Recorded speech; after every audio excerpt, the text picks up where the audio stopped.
My name's Alex, and I'm a former gifted and talented kid. And ever since I found out about the GATE program a couple of months ago, I've been going down a deep dive into the GATE program, its history, what other potential connections are there to people who grew up as neurodivergent and identify as starseeds or empaths or healers, and those who struggled with substance abuse. I've gone down many rabbit holes on this topic, which you can view on my channel. But today I'm really excited to get into this particular topic, which is something that came to me in the last couple of weeks, where I made a connection between the GATE program, the gateway tapes, and gateway substances, which were introduced to us most likely in our education programs in elementary school as part of the D.A.R.E program. I've been doing some research into the D.A.R.E program, and you will not believe the synchronicities I've found. I took notes on this because I want to remember all the synchronicities I found. And the first one is that the person who developed the GATE program in 1983 was named Daryl Gates, and he co-founded it with Harry Handler, who was the superintendent of the LA Unified School District, and Daryl Gates was the chief of LAPD. So first off, we already have two big trigger words right there. How ironic is it that the guy who founded Gates, who talked about, I'm going to say gateway substances, but we all know the gateway DRUG is MJ, as they called it, at least in my D.A.R.E education program. So for the sake of the algorithm, I'm going to use some code words. But anyways, I find that crazy that his name was Gates, and then Handler. We've talked about that a lot on my channel, MK Ultra handlers, and how many of us who have been kept track of as gifted children often feel like we've had handlers and people watching us. So it doesn't stop there, guys. Okay, not only was this program founded in 1983, so that wouldn't have been around during everybody's GATE program experience, but it came into the public school system, I'm assuming 1983 when it was founded. By 2002, they had a $10 million budget. What the heck were they doing with $10 million to have police officers come in and talk to children? It's not like they were, like, literally, what were they spending $10 million on? I'm very curious. All right, so that was interesting. What was the other thing? This is the even crazier thing.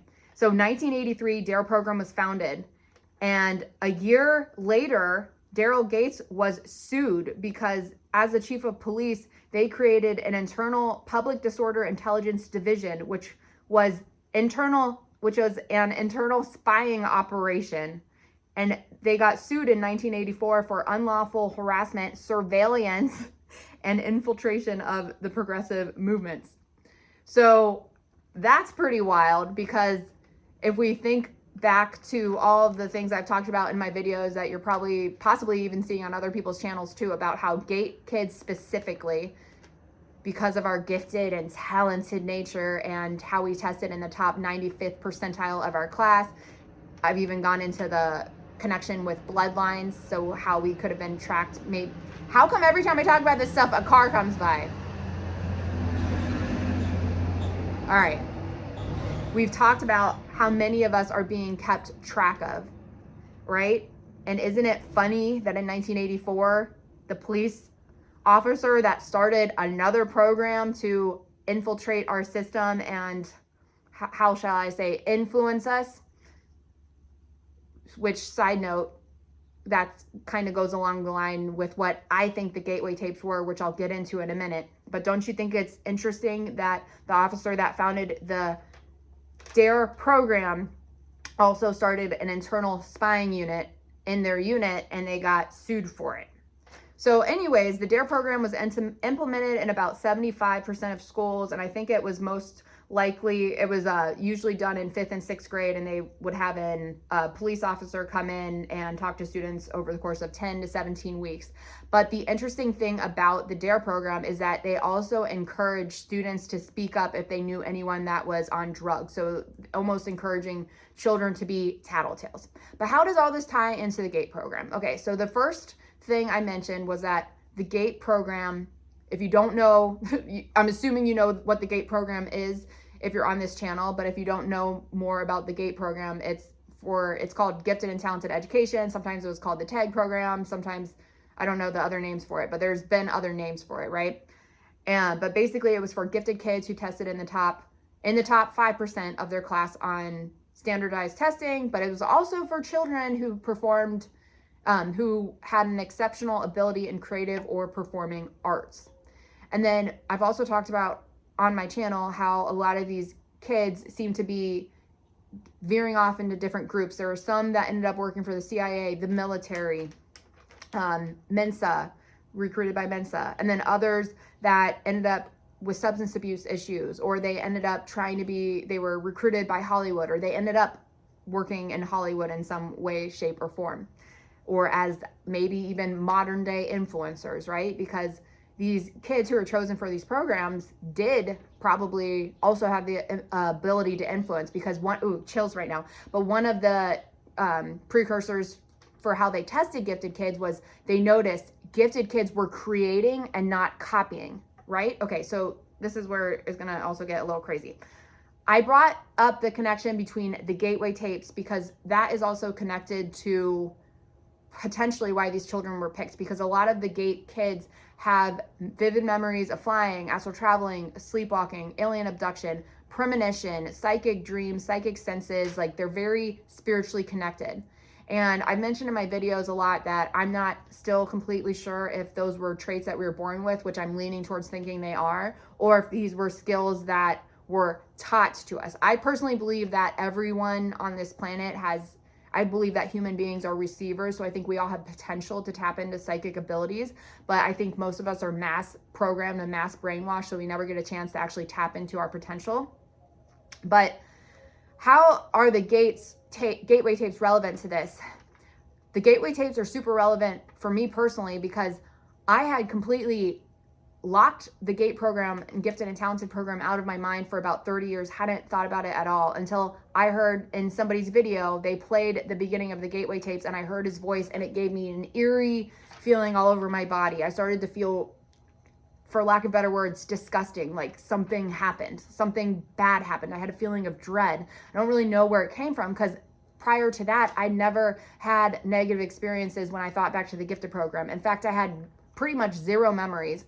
And at that point in time, until recently, I hadn't connected all my astral traveling, my dreams, my flying, my sleepwalking, my early childhood testing and surgeries, and so much medical intervention. I never connected any of that to the GATE program.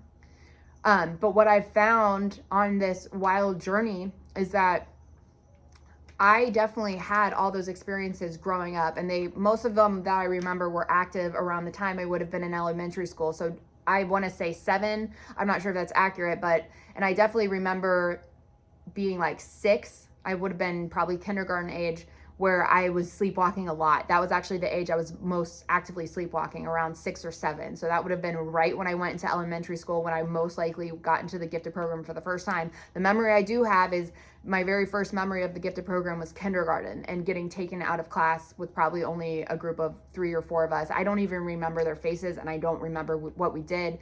I don't remember what the teacher was at that point. I remember thinking, why am I in this program? Why am I being separated from my peers? So I don't have a ton of memories of the Gifted program. I do have vivid memories of my teacher, which I think is interesting. And it's only this one thing I remember her saying, because I was in a beauty pageant, right? Interesting. I feel like I was being groomed to go on the Hollywood path, because I always had the school lead, or the lead in the school play, very involved in like plays like Schoolhouse Rock. I think I was in Mother Goose. I know I was in a couple more, but I don't remember the names of them or what they were. But I was also on a cheerleader, on a dance team. Music and performing and singing were all huge parts of my early childhood. So I feel like that could have been one of the reasons that I got picked for the program, or I was in the group where they were like encouraging me to pursue this stuff. Because I remember my Gifted program teacher was always so proud of me, and one of the things she attempted to teach us, was humility, as was one of the things my mom always said too. My mom was always like, made sure I would not get like an ego from all of this, and made sure that I grew up developing a healthy sense of empathy. And now I've always been empathic. I think I'm super, super empathic now.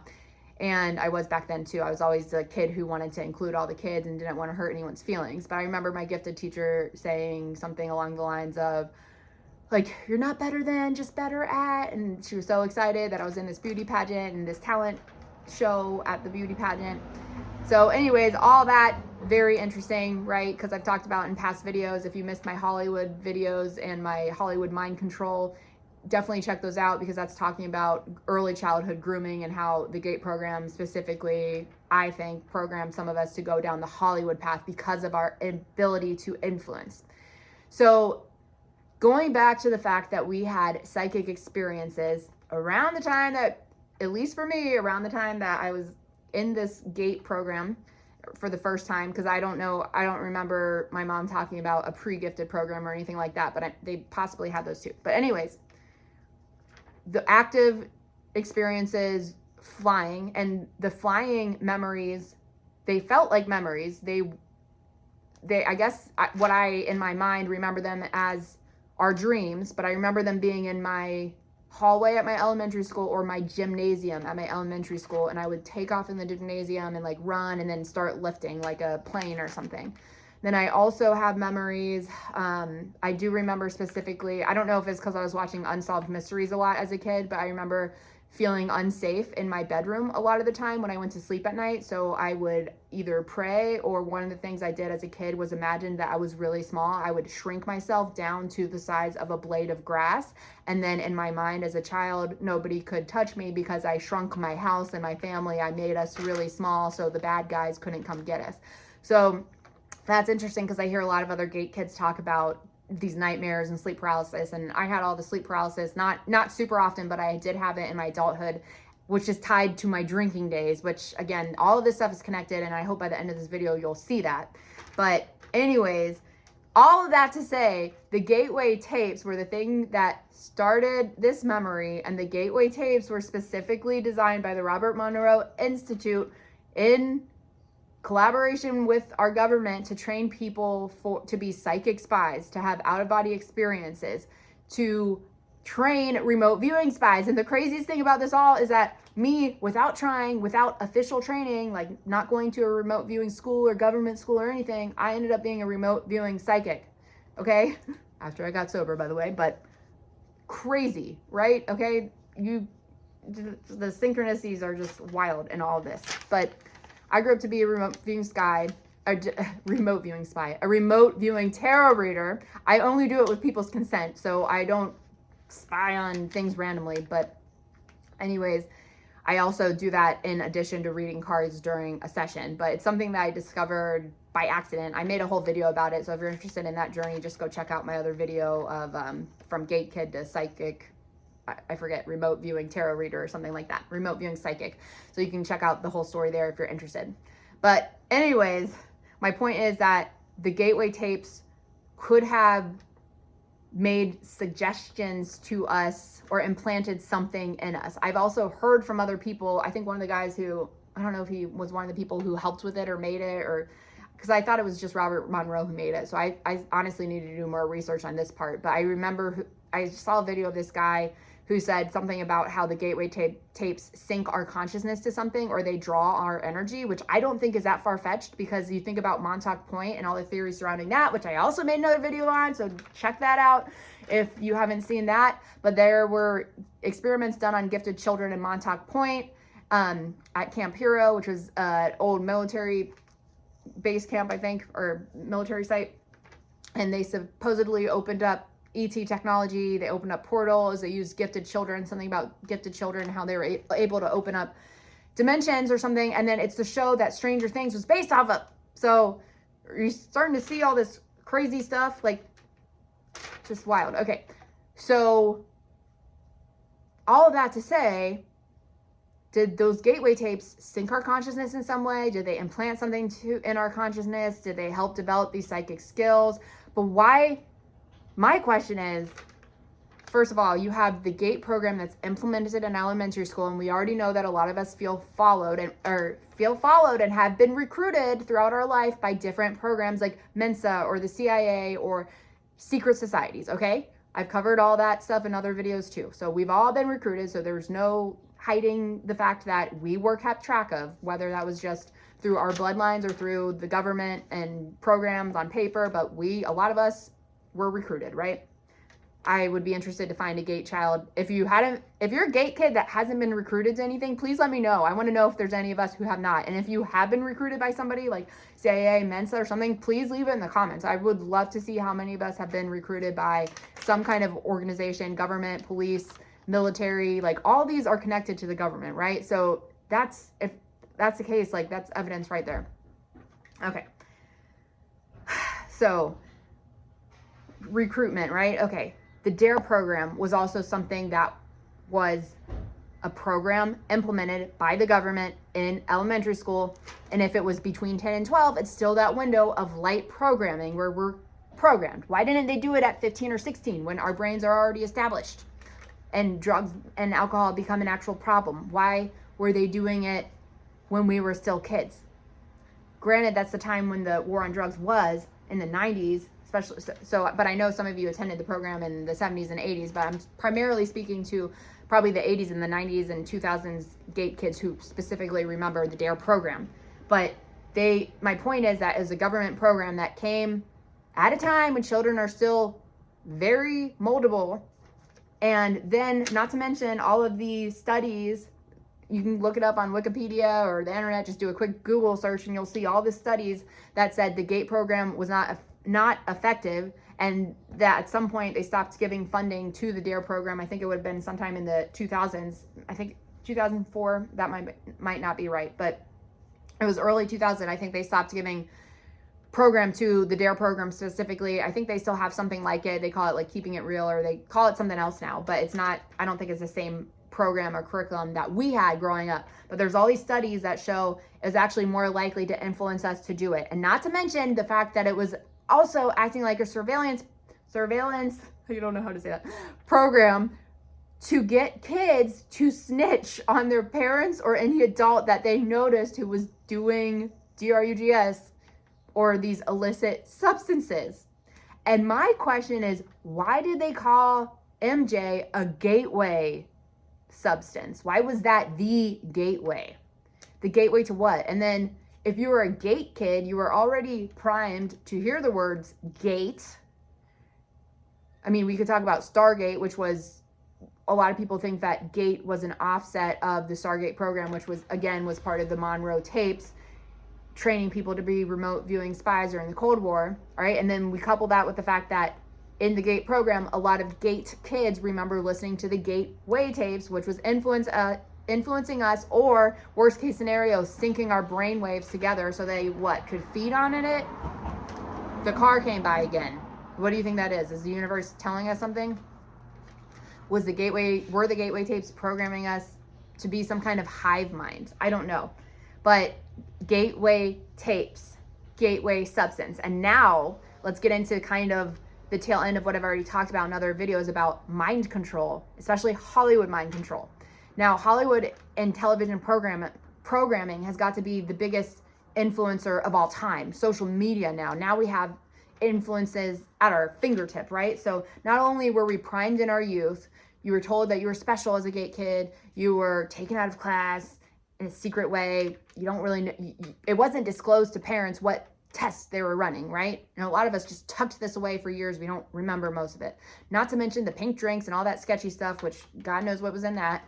And then we played these Gateway tapes. What does that have to do with education? I mean, in my mind, I think every child should be taught how to meditate, but not necessarily with the Gateway tapes, because I'm going to make a whole nother video about the Gateway tapes versus regular meditation, or specifically why I stopped listening to them, okay? So that's a whole different conversation though, and I don't want to get sidetracked. But yeah, so Gateway, and I already did, I'm losing my train of thought here. But all of this to say, Hollywood mind control.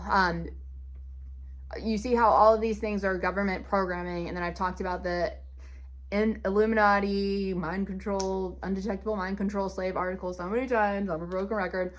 But talking about that and how television programming and Hollywood is one of the biggest influences that we have as humans. So my point is that we were programmed as children to not do these things. Say no, just say no. MJ is the gateway substance, so don't do that. And now, almost like literally 3 decades later, all this stuff is coming up in Hollywood. Travis Scott, Astral World, Taylor Swift and her concerts. Come on. If you know anything about the spiritual realm and you've ever experienced the magic and the power of demons, demonic activity, you've seen it with your own eyes, you've been a victim of it, you've had night terrors where a demon's holding you down in your sleep, that's called sleep paralysis. Come on, people. Use your brain. To think that this stuff isn't, like, to be able to draw all these connections and then to think that there's no connection with what these superstars are doing on stage. I think at a certain point of fame, like, you no longer are in control of yourself and your brand. All these people, what you have to understand is that all these people, the pop stars and the people who have these gigantic concerts and who are performing for the masses, they're a brand. They're not their own person or entity anymore. When they sign these contracts, a lot of them say they're literally signing over their soul. There's probably a clause for that in there. If you watch a lot of these whistleblower accounts or like these stories of people who were recruited by Hollywood, like they literally are signing over their soul. They're signing over their rights, their individuality, and they're not allowed to say or talk about Jesus. A lot of these people aren't because they worship the opposite God, right? So they're doing all this stuff on stage, and then Hollywood shows, movies, TV, they're all promoting and glamorizing substances, right? Every sexy Hollywood actor or like poetic hipster writer person or musician is like drinking their whiskey, right? Okay, I used to glamorize whiskey. I thought it was so cool. I listened to Bright Eyes and all this sad music. Jenny Lewis, I love Jenny Lewis, but a lot of these artists that I idolized at 15, they were glamorizing drinking. So I started to glamorize it as a young child. Shortly after, I was programmed by the D.A.R.E program to just say no, but all of that stuff is going to put it in your consciousness. So I didn't know anything about D.A.R.E.UGS before the D.A.R.E program. I learned all about the different kind of substances there are available in the program, guys, and you did too. And I think a lot of us grew up to have issues with substances partially as a result of that. And then 90s, we didn't have necessarily the internet and all this stuff shoved in our faces back then like we do today. Now it's even worse. I don't know how kids are surviving in this world where you have literally your attention is monopolized by all these organizations and all this programming. So not only does Hollywood glamorize the substances, but MK Ultra was doing so many experiments on people and substances, and the effect of programming that certain programming had, that psyops had on these people when they were under the influence of something. And now it's glamorized, now it's normalized, and now what they're calling the gateway substance, MJ, everyone is doing it. And now they're saying, oh, it's not illegal anymore. It cures your anxiety. And there's so many people who will fight me on this, and that's fine. But they think it's for their highest good, and maybe it is. But from what I've learned about that substance in particular, usually before we are on it, like, okay, so I remember myself as a very frightened, shameful, guilty, terrified, depressed, anxious child who suffered with mental health. And when I tried the gateway substance in my youth for the first time, I didn't like it because it just amplified my anxiety. Then I got sober from everything when I was 27. And when I had my first relapse, I went back to MJ, and then I had this completely different relationship with it. It was actually enhancing my spiritual practice in a lot of ways, or so I thought. It was making me, like, it was no longer something that enhanced my anxiety, but it was like reflecting my peaceful state of mind. So it was like, whoa, plant medicine is so different. Basically, you tell plant medicine what to do. But the problem with this substance in particular is that it creates addiction, even though you say it doesn't. If you do something every day, if you get bitchy without it, if you're spending your money on it over food, over essentials, over bills, this is an addiction. How many times do I have to say that? Just because it's helping your life, I don't know. I'm just using tough love because I had tough love done on me, and it's hard to admit to yourself sometimes, like, but understand that if you're doing this stuff every day and you have the thoughts like, oh, it's fine, it's helping me, it's helping my anxiety. It's better than the worst things I could be doing. It makes me chill. It helps me be more productive. That's fine and true, and that might be the case, especially if you started from here. But let me tell you, our potential is here. We may start here. This is what the bottom scale of like depression, fear, anxiety, guilt, shame, anxiety, all of it's down here. Then you get up to this middle ground, boredom, courage, willingness to try something new. It gets a little bigger. This is about where MJ lies, somewhere in this middle thing, right? You do it. Notice why you start to do it. If you're anything like me, it's because it may have started as like, I'm going to enhance my spiritual practice. But it starts from boredom. It starts because I got nothing else better to do. Because I don't feel like, I don't know, maybe I don't feel like hanging out with somebody. Maybe I don't feel like watching a TV show, but it starts from boredom. I'm never just having such a great time and having fun with life. And then I'm like, you know what? I think I'm going to like add this to it. Because I mean, not to say that I haven't done that before, but I'm just saying if I'm really involved in something or interested in something, my first thought is not like, no, let me just like add this thing to it. Because usually that thing is going to slow me down in some way. It's going to change my mind and make me, sometimes people think, or I thought that it made me more creative, but I think it was just enhancing what I was already doing before I took it. But the problem lies when the addiction starts to take over. And even if it's not physically addictive, like I said, if you're doing it every day, especially if your body starts to get used to it, especially if you go from doing it like once a day to now multiple times a day to now you can't live without it, it's eating into your finances, you're like vehemently defending your right to use it. I understand, because a lot of people, like I said, they feel like they need it. But my point is that the superhumans, those of us who have kind of like continued to rise in consciousness, have probably had the experience that you can go a lot higher than you could when you were on this substance in this middle ground.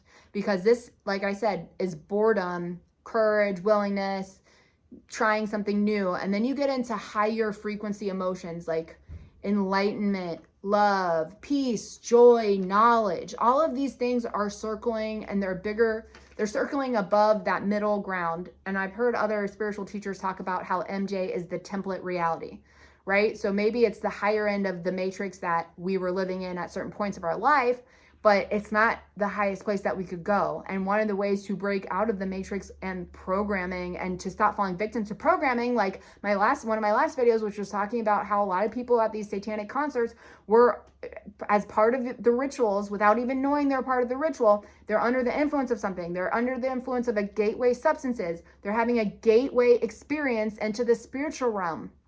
Okay? And now they're being used against their will, against their knowledge, and they're being brainwashed to believe like, oh, it's just someone's self-expression. The spiritual world's not real. I'm just having nightmares because a doctor explained it in X, Y, or Z way. But those of us who've had real experiences with, like in the astral, with the spirit beings, like, and there's no doctor or anybody on this planet that's going to tell me otherwise, because once you know, you know. And once you've experienced it, you experience it. And once you've seen things, you can't unsee them. Once you know things, can't unknow them. So there you go. But anyways, I just find it interesting that the gateway substance is just kind of keeps us here. But what I found in my personal life, like when I stopped all of this, when I let go of the MJ, I quit it cold turkey. It was very hard for me. So I feel for you if you're a person who's like thinking like, I should quit, maybe I shouldn't do it anymore. Maybe it's not the same effect that it used to be. I felt like that for like 3 years, and I was hopelessly addicted to it, but couldn't admit to myself that I was addicted to it. I was saying it was helping me. It's helping me at this time. It's making me more creative. It's making me more chill. I deserve a break. I deserve to rest. It's not harming anyone. It's natural plant. It's from the earth. So many things that I'm saying. But then it's like on the days that I didn't have it, I'm like literally like sweating, like, oh, when do I get paid next so I can just go there? I'm like, I don't even feel like driving all the way out to the dispensary or spending like $50, but I need it. I'm getting like antsy without it. So like that's an addiction. And you know what? Addictions function for us. They do serve a purpose. If you look at them in a positive way like that, like they help us, but they don't help us if we stay in the addiction. They're not helping us when we're staying here. They help us when we eventually reach whatever bottom that we have to stop at. The rock bottom is when you decide to stop digging. So like when you're finally ready to quit, which I was, it just happened one day. I don't know if it's the astrological energies or what, but I just woke up one day and was like, I'm done. I'm not going to buy it anymore. I quit. It's been about 5 months for me now. And all those, I've had a YouTube channel for 3 years, but now a couple months after quitting, now all of a sudden I've been consistent with my posts. I've had a clear mind, and I know I have a better idea of what to post. I'm putting my heart and my soul into my readings, into my one-on-one experiences with my clients, my groups that I'm involved in, my social media sites, and my YouTube channel. And now it's growing, and I'm finally reaching this point where I went from having 0 eyes on me, maybe less than 50 views a month on my channel, to now the other day I looked, it was like 30,000. Like, do you know, that doesn't sound like that much, but that's a huge impact you're making on people by simply planting a seed of consciousness. You don't even have to be, hundreds of thousands of followers or 1 million followers. You can make a big impact by just having 100 devoted followers, 500 devoted followers who actually like your videos. You have no idea of the impact you can make in people's lives. And let me tell you, when I was just doing the gateway substance, it was introducing me to gateway programming. It was the gateway into programming, into being like everybody else, and to not thinking twice about going to this concert that everybody else is doing that has a lot of demonic stuff and it looks kind of creepy, but it's like, oh, it's just the artistic expression. Okay, I'm going to go to the bar, I'm going to go to the show, I'm just going to do this because everybody else is doing it, and I can't resist peer pressure because I don't want to be the only one not doing it, and it's so normalized, I feel like a freak if I'm not doing it. People are like, why don't you want to do it? Why don't you want to have fun with us? Like, you're lame, you're, boring. But I'm so glad I didn't listen to those voices, and I'm so glad that I took the proper period of isolation for myself. If I have to isolate myself and not be around people just to like keep myself in a protective bubble so I'm not tempted to do these substances, I'm much better off because I'm in here, I'm creating something of value, something that's going to last long after I'm gone, something that's going to put my mark on the earth. I'm not at home just eating Cheetos and laying down and sleeping and not leaving some kind of legacy, because I don't think that's what we're here for. I think we're here to make impact. Crazy chills right now. But we're here to make impact. We're here to connect with others. So whether that's connecting with people on the internet or in person or how you're doing it, I just think that there's so much more potential, right? So, I mean, I'm not here to hate on anyone or demonize on anybody who's doing it. I just want to open your eyes. And if you've had that little voice inside of you, I want to plant a seed for why that might be a good idea to actually step away from the substance. Because you can look up the emotional scale. This is all real. This is measured in colors and frequencies, and emotions like guilt and shame, anxiety, frustration, anger are often the reasons why we need to medicate in the first place. And then when we get to this medication, we start to do it out of boredom, out of wanting to change our life and having willingness to, but we're not necessarily like up here. We're not necessarily, all into our full potential yet. So we're relying on this substance, which might be good for us because it's taking us up from there. But like I said, we have potential for so much more. And I found that when I quit this stuff, I started to open my mind up to clarity.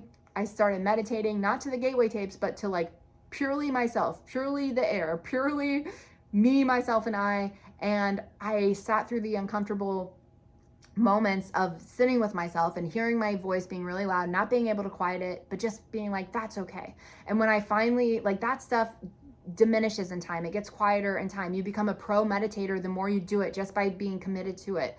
And then when I was committed to my meditation program, so many other great things happened. I was able to quit toxic relationships, break a whole, like, literally generational curse breaking kind of stuff happens when I got sober and when I started meditating. Left behind crappy jobs, crappy people, crappy situations, like finances improved, everything in my life improved. And now I'm in a constant state of like peace, happiness, joy, enlightenment. And not that I don't dip into feelings of sadness or anxiety from time to time, but I know how to get myself out of it. And I know that it's not here, because if I do the substance that's going to take me here, it makes me content. It makes me not have the desire to reach for those higher emotions and those higher experiences that I have only been able to find through meditation. So I think that feels like a good place to end it. Stay tuned for one of my upcoming videos where I'm going to talk about the gateway tapes and my experience with them and why I stopped using them. Check out my description if you are interested in booking a one-on-one reading with me. think about joining my private gate group if you feel like showing up to a community of people with, you know, we don't accept private profiles or blank faceless profiles, but if you're a real person and you have a genuine desire to connect and support, consider applying for that group on Facebook. And feel free to reach out to me on other social media sites if you're interested in booking a reading, because I am still taking one-on-one clients for astrology readings, human design readings, and remote viewing tarot sessions. So thanks so much for watching. Please make sure you like and subscribe, because YouTube has a tendency to unsub people, and I will see you guys in the next video.